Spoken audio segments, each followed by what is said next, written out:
So this should be a pretty fun chapter. We're going to actually add some hair to this character. On the next disc that I do, I'm going to go into a lot more detail on how you actually make hair look good. Because this is really just for the stage of selling the model to the client. So what I'm going to do here by starting off is just going into the create mode and making a line, just an editable spline basically. And I just kind of draw it off the head. I pick a point to draw it off of. And then I'm just going to start dividing it up a little bit and get it to about the length that I want it. And you have numerous ways to start adding detail to this. You can use the refine button here, which you just click exactly where you want to split the line. Or you can grab an edge and then click the attach, and that'll just, excuse me, not the attach, the divide button. And that will split it right in the middle of whatever that is. So here's where the most, I wouldn't call it, it's a little bit tedious. You basically have to draw every single control line for your hair. And the more you have, the better the result will really be. And it's also very important when you're working on hair that the root is actually snapped to a face, or excuse me, to a vert on the hair cap. So first we're just going to start shaping it over. I looked over at Hong's design and kind of how the hair looks. We may change it a little bit because I worry that it might look a little too much like a comb over if we do it that way, the way that I kind of see it. So we're probably going to change some stuff, but just to begin with, we're going to kind of sketch out where the hair should go.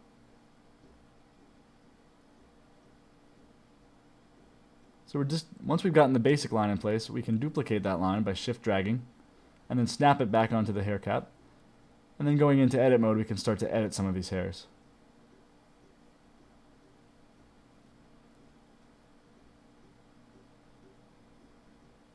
So we have two hairs right now. He's got the Homer Simpson look going, which isn't going to really sell this guy. So it's the deformed Homer right now. We duplicate another hair over here. And we start to kind of comb the hair around the head. Now when you're making hair, it's good to keep it pretty layered, nothing intersecting with itself. That helps when they start to do dynamics and different simulations on it. So the easiest way is just kind of rotate around the splines as you go. I'm going to jump ahead a little bit because we're going to do this quite a bit. So I'm making another hair on this side. This hair is kind of the side, kind of sweeping back hair.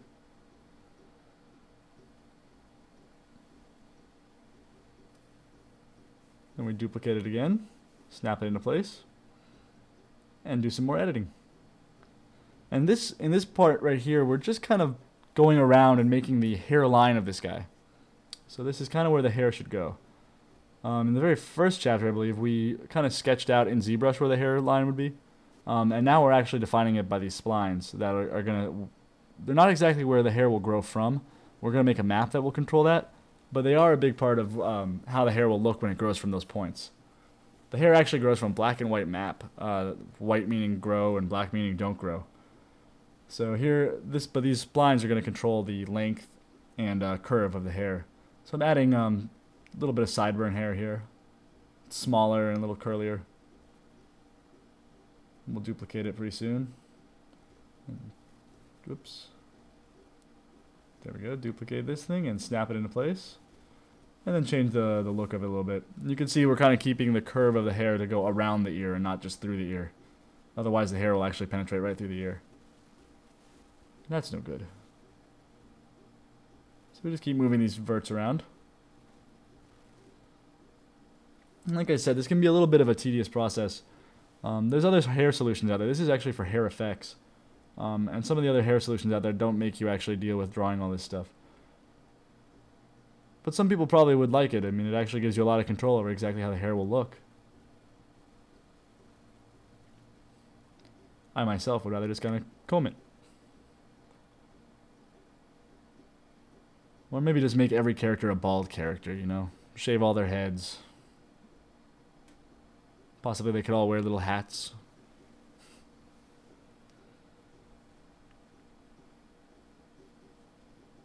So, I grabbed all these side hairs and grouped them, and then dragged them over to the other side by shift dragging. And now I'm just going into the transform mode. I'm going to scale along X to -100 to flip everything over. You could do it not by grouping it, but it'll actually do them each individually, and it gets a little strange. We're gonna have to reset the X forms on all this hair though later on, where because otherwise it might mess up how the hair grows out. But when we're just doing these splines, it's fine to do it like this.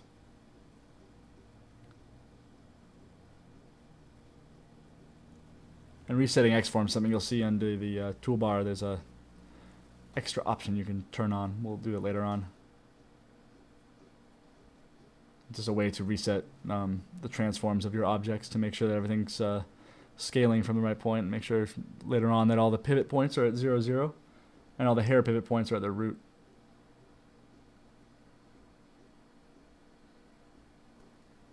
So we just keep drawing on these splines, and we want to keep, while we're working on this, kind of keeping an eye on how the overall form of his hair is going and the overall just kind of flow of the hair is going.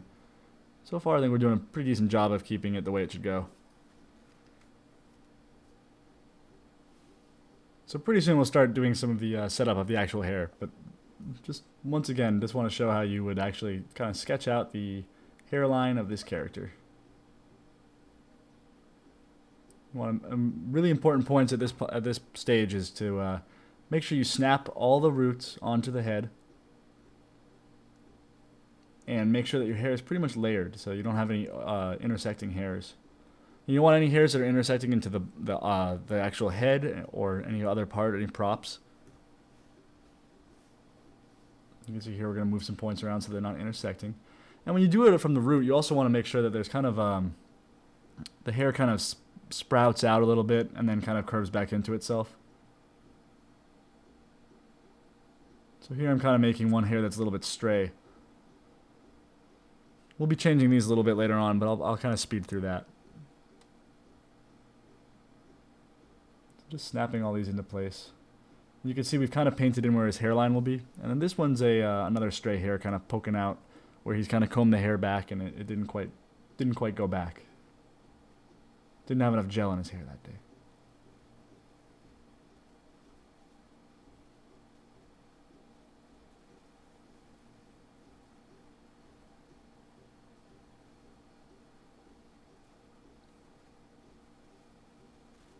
There we go.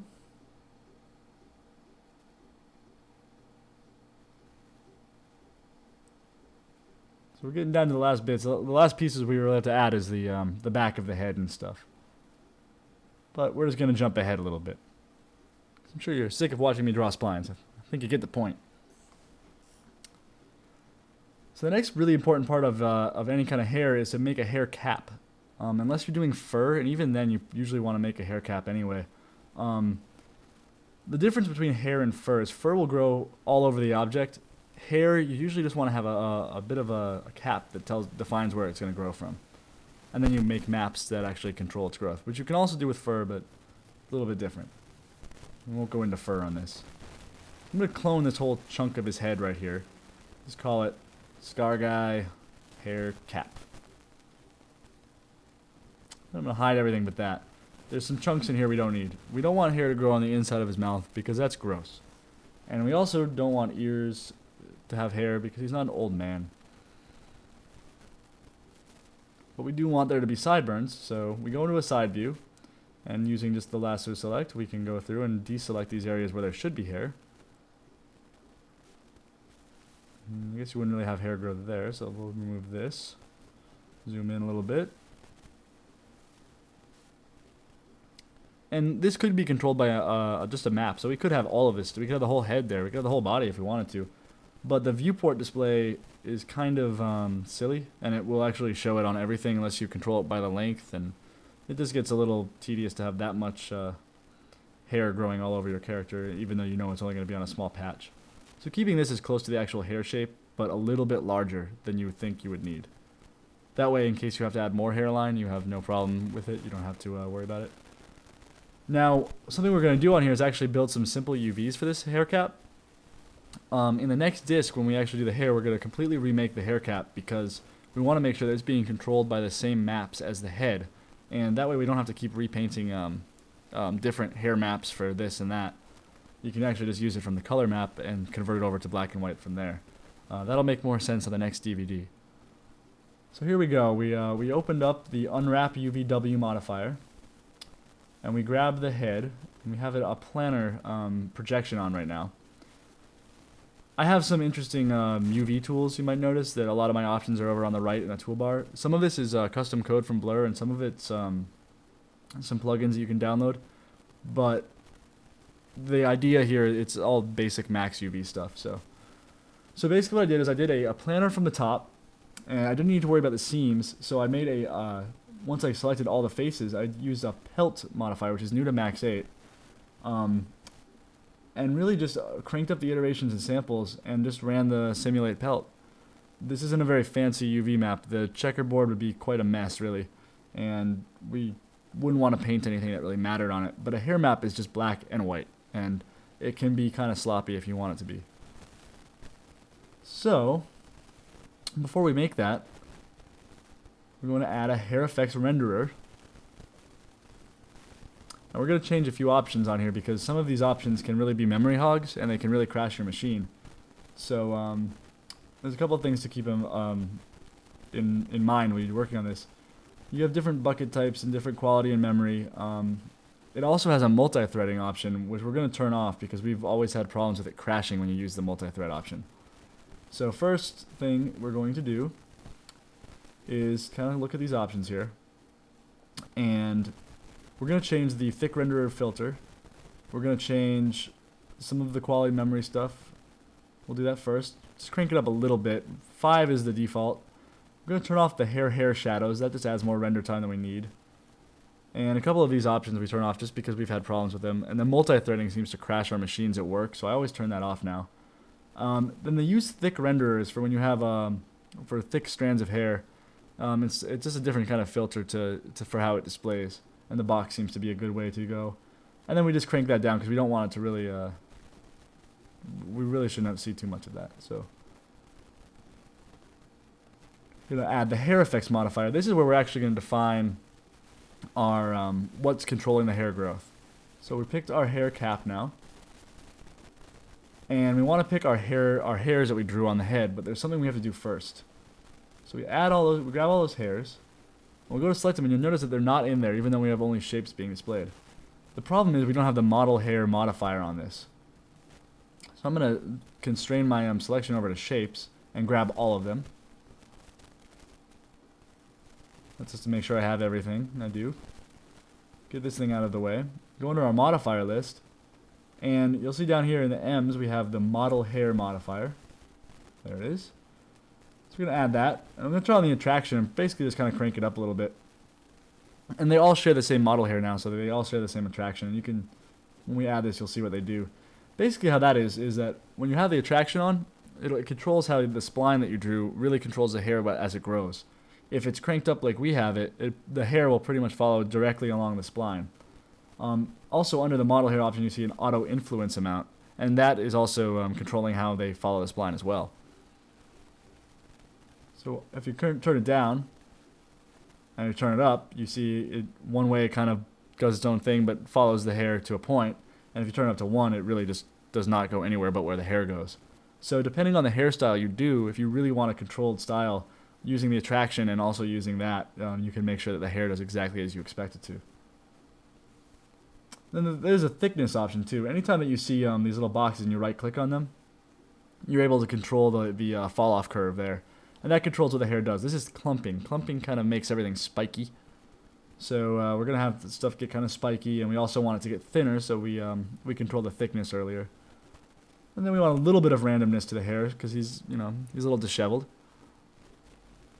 Not too much, but we'll play with all this later. As you can see, we can also turn on the curliness on the hair, which adds a beautiful look. And we haven't really adjusted too much else at this point. So we're going to do a quick render pretty soon and take a look at what just the default would look like. But first we want to select our hair cap and go to the properties by right clicking, going down to properties, and turning it to be non-renderable and see-through, or turning it to box mode, because we don't want to have to deal with this rendering out. That's what the hair looked like really fast, without any kind of shading and without any kind of map controlling how it grows. So now we're going to assign a standard material, and I'm using the Body Paint 3D Exchange. It's a plugin for Max. It comes with Body Paint. If you have Body Paint and Max, I'm sure you know how to use it. And you just export selected, and we're just bringing over this little hair cap. And show the UV mesh, and you can see I didn't put my UV into 0, 0 space in the square. So we go edit and grab all this and just drag it into place, or just click the pack selected and it pushes everything into place. That's fine. So we come back here and I'm just deleting everything we don't need. Even in body paint, when you do export selected, it still brings over your lights, cameras, and other things, and we don't want that. So I just select all except for the Scar Guy hair cap and hit delete, because even though we deleted it in body paint, it doesn't mean we deleted it in real life. Then under the materials, I added a new texture to it, just 2048 by 2048, and I filled it with black. The only problem is on black we can't see any of the shading detail. It just becomes completely black. So I set it to be a dark gray for right now. And I could make a layer to paint the white part on, but I'm just going to paint it on top and then repaint the black part. So in body paint, we're not doing it into projection mode right now. We're actually just painting right on the face. It's a great program. On the next disc, we use it a lot. So if you buy the next disc, you get a lot more experience with body paint. But on this one, you really just we're just going to kind of go over the basic tools. And all I'm going to use here is just the paintbrush. So now I have it on projection mode. The difference is between just normal painting and projection mode is projection mode makes sure that whatever angle you're painting at, there's no stretching. But if you rotate and you've got something at a curve, it's going to stretch quite badly. So you got to be heads up about what your camera is actually doing and what areas you're painting on. So you can see our UVs kind of stink down by the sideburn area. They're getting some weird little chunkiness. And like I said earlier, white means hair grows, black means hair does not grow. So we're just going to paint this in real quick. And then I'm going to go into the preferences by hitting Control E and turning on the project on invisible parts. And then I'm going to go into the right view, focus on it, so that anything I paint on one side of this head is now going to be projected onto the invisible part, which is the other side of the head. So we just up the brush size a little bit. And we're just going to paint in all these areas real fast. And you notice as soon as we rotate, it goes out of projection mode and actually projects everything we did onto the hair cap. So I've got it in black, and I'm just filling in all these areas that we have as gray. And since we have it on projected invisible parts, it'll just fill right through the whole thing. Want to keep that a little tighter. And then rough it up a little bit in some areas. Just making it a little bit rougher so some of the hair doesn't grow just on a straight line. And that's good enough. There's a little option up above you just push to jump right back to max, and it'll actually transfer all of your, if you did any UV changes and also any map changes you did. So when you do this, make sure that what you did you actually want to save the changes of, because it actually will update all your maps as soon as you click the transfer back to max button. So we're going to scroll down a little ways, right click on the density, and you'll see that we have a couple options here. We have the submaterial ID, which we'll go into more of that on the next disc, or just the map option. And all I did was instance the map from the material there, and then drag it over to be on top of that map button, and set it as an instance so that whatever I change on one will change on the other. And I'm also going to add it to the, no, you could add it to the length because this is just black and white, but you could also make a length map that was different shades of gray to control. Maybe the sideburns are a little bit less long, but since we made these splines, that also controls how long they are. Now the nice thing about that is now that we've put it in there, you can see that it actually updates in the viewport. You can see where it's growing from.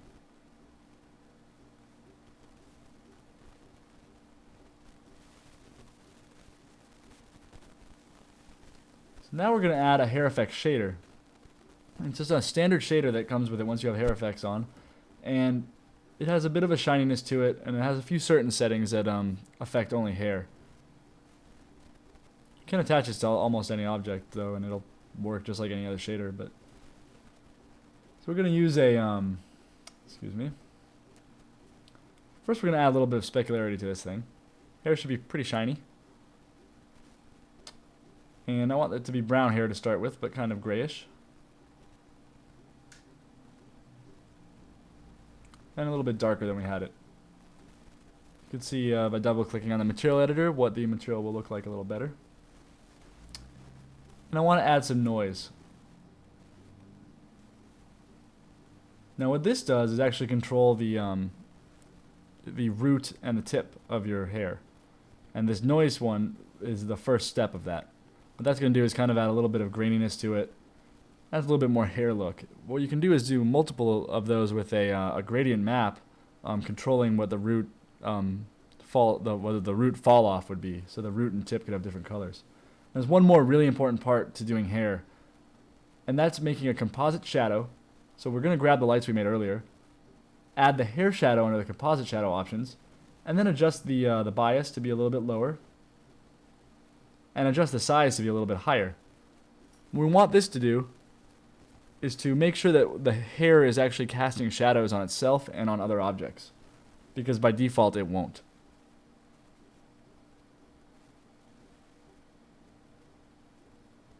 So we once again go to composite shadows,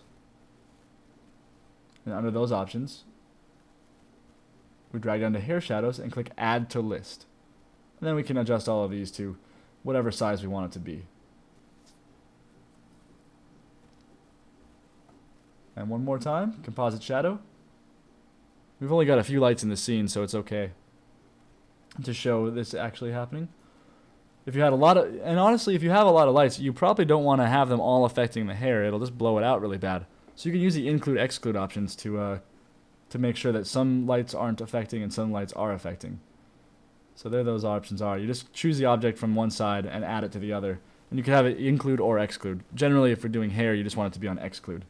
We'll play with that a little bit more in the last chapter.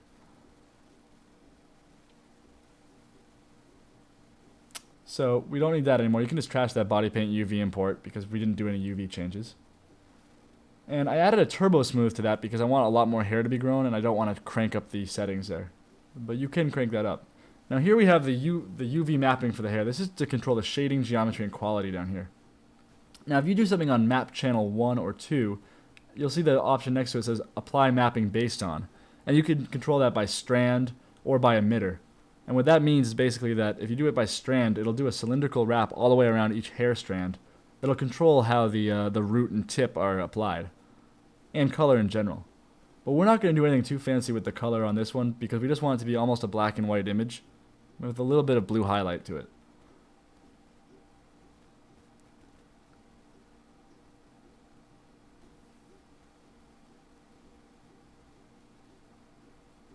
So once again, we're going to add a noise modifier in here. Turn it way down because otherwise it'll be much too large. And set it to explicit map channel 1 because of the settings we just changed in the shading, geometry, and quality section, which says that it should be getting its color from here. Now one thing I kind of sped through that I should bring up again is when you make this material, you want to grab your hair view object and apply it to it, otherwise it won't take effect. So here you can see I'm using a mix, and 1 is for the root, color number 1, and color number 2 is for the tip. And then we're going to use a fall off, or excuse me, a gradient, to control how the root and tip are distributed. But since we're using kind of a gray color, you're not going to see too much of a change here.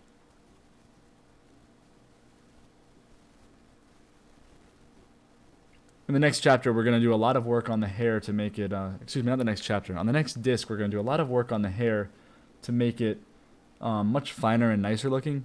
At this stage on the modeling game, I don't spend much time at all on hair.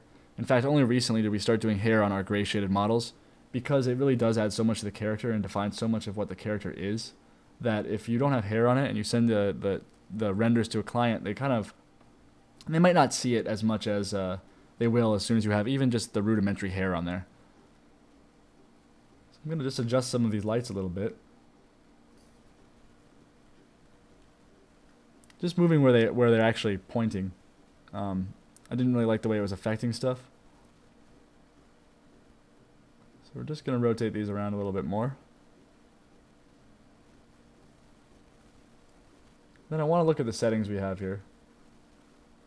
Bias seems a little low, so we're going to crank that up because I want it to be a little softer.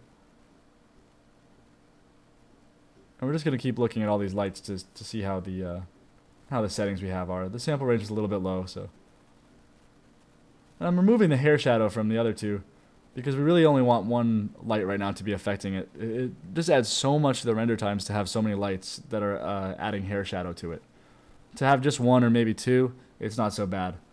But when you start adding 3 lights, 4 lights, plus a skylight, you can get your render times up very, very high. So once again, we're just playing with some of these settings. The light's going to look a little strange now, but you can see the shadows are actually casting on our character better because of what the changes we did on the shadow map params. So we're getting a little bit darker shadows, and we can actually see where the shadows are hitting a little better. All in all, he should just look a little bit more dimensional. But the hair is going to look a little bit strange because it's getting blasted by one light. So we'll adjust that in a little bit. But now we're definitely sure what light is doing what.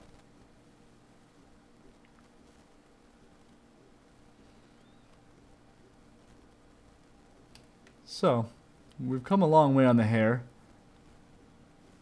but we still have a ways to go.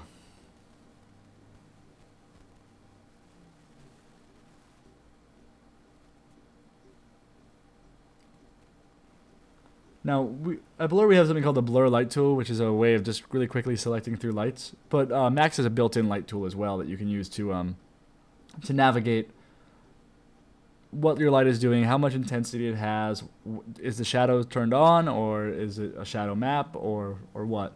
So you can, we have our own tool to use, but it's very similar to that. It just works a little bit better with the Brazil lights. And these aren't Brazil lights, so it's okay.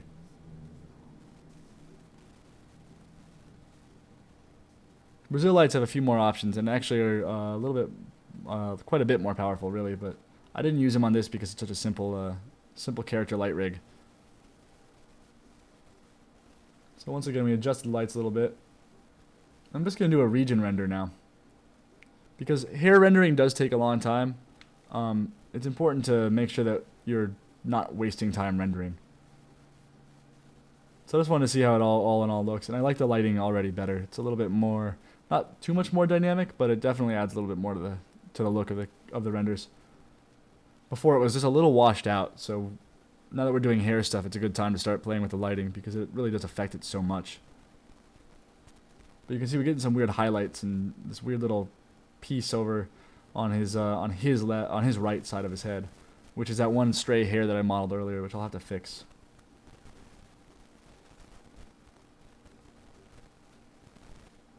So I'm just going to start by adjusting some of these. The attraction might be a bit high, and the attraction is being used on all of them, so.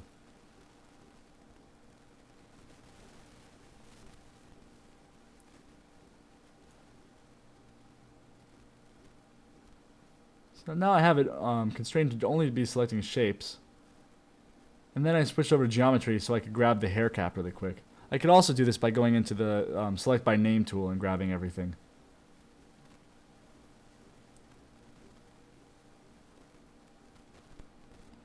Now one last thing on this character is he actually has a big part in his hair. It's not just one slicked back hair. And the way you do that is really quite simple. It's all controlled by the face ID of the emitter. So here I just want to rename these, and honestly we're going to want to rename a lot of stuff in this object. It's still a bit messy. So here having a naming convention that can easily differentiate between right, left, top, bottom comes into play. And right now we're using a very simple naming convention, just hairline, left, 24, 25, 26, and so on. But we'd want to do this for every single one of these hairs to make sure. Now once again, at Blur we actually have some tools that can automatically rename things. And I'm sure there's a million tools out there that can. In fact, Max might even have some built-in ones now, but I've just been spoiled by some of the Blur tools, so you'll have to do a little exploring on your own on that one. Hopefully Blur will open up its the Blur beta site again and start giving away some of its scripts for free. I know Tim has mentioned it quite a bit, but we're so busy there that it could be a little while in the making. So here we go. I'm grabbing my hair cap, and I'm going to grab stuff on the left and right sides to change the two different face IDs. So this side, you'll notice that when you go under the hair effects atmospheric, that you have under emitters it says pick, remove, select, and face level. when I click face level, I can choose which face level actually is going to emit hair. So I'll just choose 2 for this one because I changed that face ID to 2.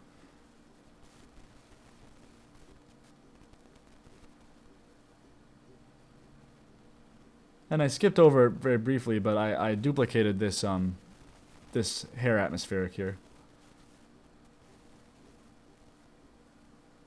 You have to be careful when because you can copy and paste. You can see right there below the restricting cutters it says copy paste. You have to be careful when you do that though, because it can crash pretty easy. So just make sure it's not active when you do it, and for the most part it won't crash. So there I was rendering both left and right sides, so you could see the difference between the two. And I also want to adjust some of the map a little bit more. I didn't like the way it was looking. Starting the size down, changing the colors, and also I changed the specular color to be a little bit more of a blue color.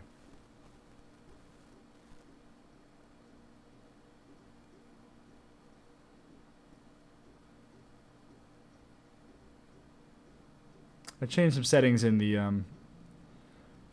how the emitter was being controlled, so I changed this to 2 now. I find 2 to be a little bit easier to work with on the root and tip. And then this is for the fall off for where the root and tip go. It can be a little tricky. If you actually just start with a plane and start building some hair that way, you can kind of get a feel for how the hair really works, but this is the settings you'd want to change. And then you can start adjusting.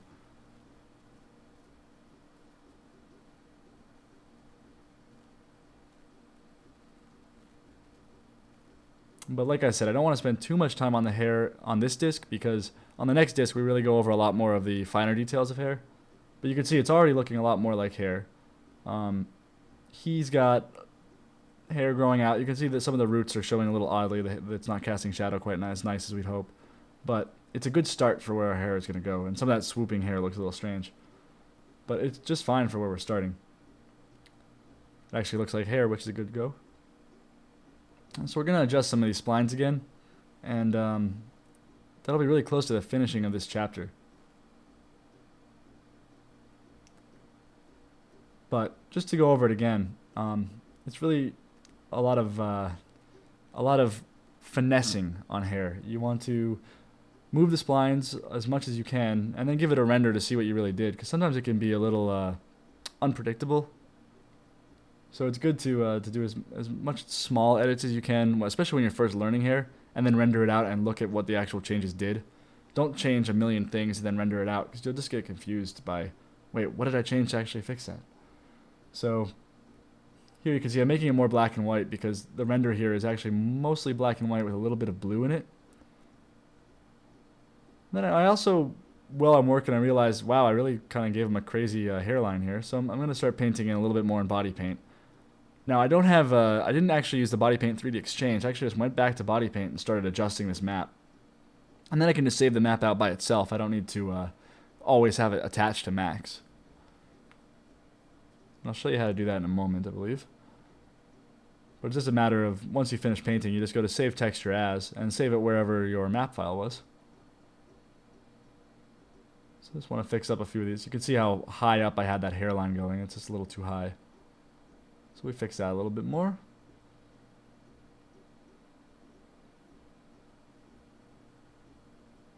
And we have some overlapping UVs down here, so some of it looks a little odd, but we're just going to let it live. Jumping ahead a little bit. I like to roughen up the hair a little more so it doesn't grow quite so flat. And that's where the seam is, so, or where his part in his hair is. So I'm going to draw in a little bit on black. And I save that texture out, and it automatically updated over in Max anyway. Since I already had that object and I had canceled the Body Paint 3D export, it still was over there for me to edit. But there was no tie, so I couldn't use the connect button to automatically transfer everything. So I put an edit poly above the turbo smooth because I'm actually going to collapse all of this, and I can get a little bit more variation in the way that the hair grows by staggering and kind of checkerboarding the way that the map ID 1 and map ID 2 are. So what I do here is, you'll see, I'm just setting all that to 1. I'm going to select ID by 2, and then grow out some of these areas as well. Because I want it to be kind of staggered. I don't want the hair to just grow completely straight on one side and completely straight on the other. I want some strands to grow from one side and some strands to grow from the other. So this will kind of add a nice, more natural feel. And that really kind of sums it up for hair. It's just a matter of getting everything just a little bit more natural. But then, like I said, in the next disc, we're going to go over a lot more on hair and making it look a lot better. So we're just going to do a very quick render here to look at what we've done. And I just hit everything except for that. And you can see it's got a good hair look to it. You can see the strands, and it looks pretty decent.